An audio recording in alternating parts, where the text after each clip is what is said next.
There's one thing that I come back to time and time again, that even with my team now at Kishshana Co and with my clients, when they implement this, it works. You ready for it? Hold on, y'all ready?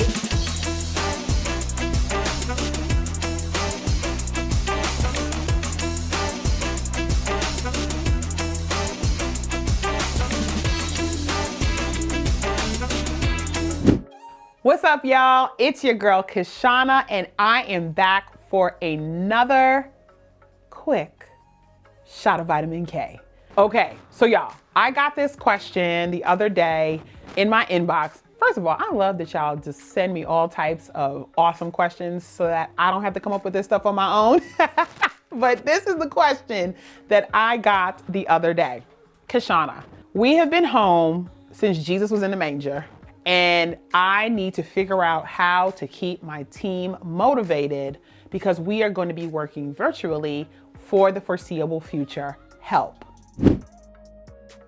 Okay, y'all, I know that there are probably 1,465 different blog posts on all the newfangled ideas and recycled mess that you can do with your team. But over the last 20 years, having run at this point now 7 high-functioning matrix teams around the world with both remote and in-office team members at all levels, there's one thing that I come back to time and time again, that even with my team now at Kishshana Co and with my clients, when they implement this, it works. You ready for it? The 5 love languages. I know, you're like, Kishshana, really? Like a relationship book? Yes, friends, because you spend more time with your team members typically than you do with your family. At least when we were going in and out of the office, we had some time and we had some breakaways, but now it just feels like one long, unending episode of maybe the worst TV show you've ever seen, okay? And so here's a way to break it up and to really focus on building healthy relationships with your teams using the 5 love languages. So first up, what are the 5 love languages? Well, according to the creator of the 5 love languages and author, Gary Chapman, and I'll make sure that I drop that resource in the links below, human beings need to feel seen, they need to feel loved, and at work, that translates to being seen and appreciated. So you want to have the experience with your team members, particularly during this new normal of, I see you. And so using the 5 love languages, which are acts of service, quality time, words of affirmation, physical touch, and gifts, that you can continue to build a really healthy and long-lasting relationship. And that health is necessary, particularly when we are in precarious times as we are right now. So you might be wondering, okay, Kish, come on, give me the skinny. How do we do it? Break it down. Great. So I'll give you an example. I was the head of communications and development for a national organization. And one of the first things that I do in every team that I start is I send them all the 5 love languages as a gift. One, I want them to take the test, okay? It takes about 15 minutes. But also because I want them to get into the habit of one of my love languages, which is receiving gifts. And so if your team members have acts of service as one of their love languages, that means that they are the kind of folks who are like, I don't really ask for help. I just do everything myself. Even when I'm overwhelmed, I just try to figure it out. And so if you are doing acts of service for that individual, you are taking something literally off their plate that they wouldn't have asked to have done, but they are so appreciative that someone saw them and took that thing away from them.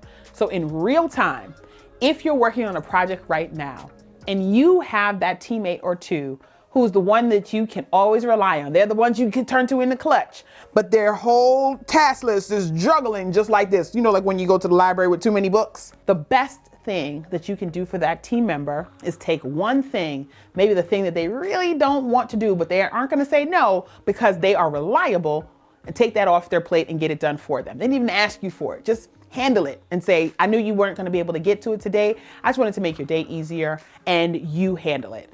Doing acts of service in a team environment, and it's manager to team member, and it's team member to team member, is so helpful in getting folks to go, oh my gosh, Kishshana sees me.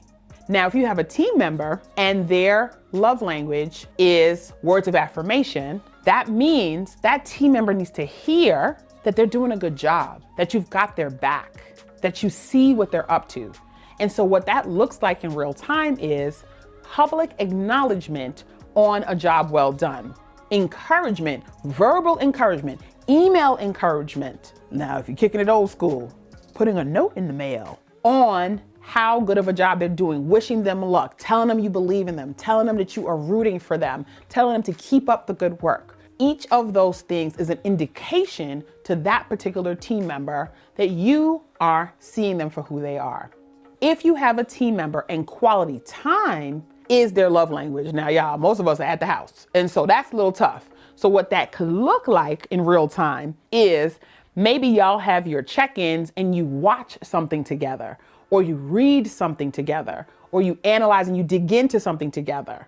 So for those of us who like tactile things, that could be that you learn to knit with them, or that you do puzzles with them, or that you do words with friends, and you do it undistracted type of way. It could even just mean hanging back an extra few minutes after team meeting and just having a check-in and just shooting the breeze and finding out what's happened with them personally and paying attention to what that is. So finding ways to kind of build that quality time, that one-on-one, uninterrupted, all tabs closed interaction with them is critically important. Now, if you have a team member that has receiving gifts as their love language, and I mentioned at the beginning that that's my love language, then what that means is, it doesn't have to mean that you're sending them Gucci. Although, listen, y'all, I can deal with a Telfar bag or 2 or 3 if you want to get on that waiting list. But what I want you to do in real time is acknowledge the things that they talk about. Is there a professional development opportunity they'd love to be able to go to? Can you find room in your budget for that? Is there a supply that they had their eye on? Do they like a particular book? Are they stationery fans? Is there a bookmark? Is there something small that they've said that's appropriate, that they've mentioned, that you know if they receive that in the mail? I mean, y'all, it could be like an electronic DoorDash gift card that shows up in your email. Everybody should be excited. For somebody who receiving gifts is their love language, it's a way that you get to show, it doesn't have to be huge, that you see them. You see how I did that? I left this one for last because it's tough. Physical touch. Okay, we are in an era where we don't do the inappropriate touching anymore at work. Okay, so there's no slapping on the booty and all the good stuff that's happening that was inappropriate even in the locker room. But we were doing it at the office and going, you're a team sport, aren't you, Kish? I'm not. Keep it real. If I saw you in the street, I'd bust you right in the throat. Okay? So you don't want to do anything that is inappropriate at work. But if someone's language is physical touch, and with permission, that's the kind of person that you go, good job. You know, you give them a little tap on the shoulder. Good job. I really see you. That's the person that you reach out and you give a fist bump and you're saying, I see you. I got that. That's the kind of person that if it is appropriate, that some people are like, I'm a hugger. If they're the person that is a hugger, that you might, even if you're not, you lean in. Y'all, give the church hug, okay? So you don't give that full body press. You give that side to side, lean in, kind of touch somebody kind of hug. That's a church hug, y'all. And you make sure that you keep it appropriate. But with someone who has physical touch, you have to find ways that are Disney rated in order to be able to communicate with them in that way. Some of you might be listening to this and going, how the heck am I going to implement this thing at work? Y'all, trust me. Simple sells, corny sells.